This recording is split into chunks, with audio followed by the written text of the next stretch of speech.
নমস্কার। ওম রাম নারায়ণ রাম। আজকের আবার একটা নতুন ভিডিও করছি। হয়তো অনেকের এটা হয়তো পছন্দ হবে, কারোর হয়তো পছন্দ হবে না। যাই হোক, এটা খুবই একটা গুরুত্বপূর্ণ ব্যাপার।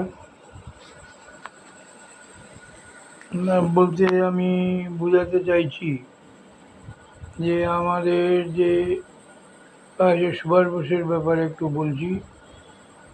যে সুভাষ বোসের ভারতে স্বাধীন হয়ে গেছে, ব্রিটিশরা সুভাষ বোসের জন্য তারা তাড়াতাড়ি দেশে চলে গেছে।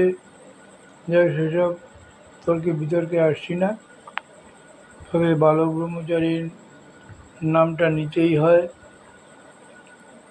কারণ বালক ব্রহ্মচারীর সঙ্গে সুভাষ বোসের যে কী সম্পর্ক সেটা সাধারণ পাবলিক না জানলেও আমাদের গুরু ভাই বোনরা হয়তো জানে ব্যাপারটা।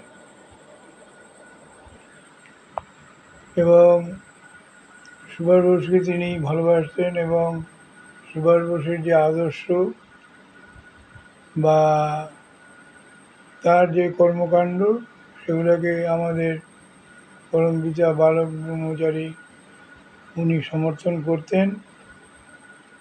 এবং যে সুভাষ বোস যে কোথায় আছে একমাত্র বালক ব্রহ্মচারী তখন জানত। যাই হোক, তারপরে তিনি এদেশেও এসেছিলেন, এখন কোথায় চলে গেছেন এটা তর্কের ব্যাপার। কিন্তু আমাদের একটা গানের ভাষায় বলতাম যে নেতাজি ফিরে আসবে নেতার বেশে।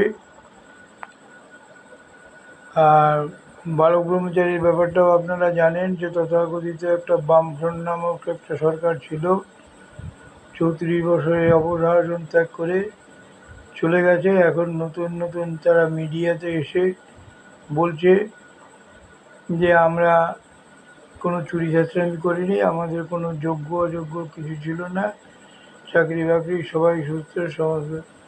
তবে পশ্চিমবঙ্গের লোক কেন বোকামি করছে, আবার কেন তাকে নিয়ে আসছে না, যাই হোক সেটা বঙ্গবাসী তারা চেনে, তারা জানে, তাই তারা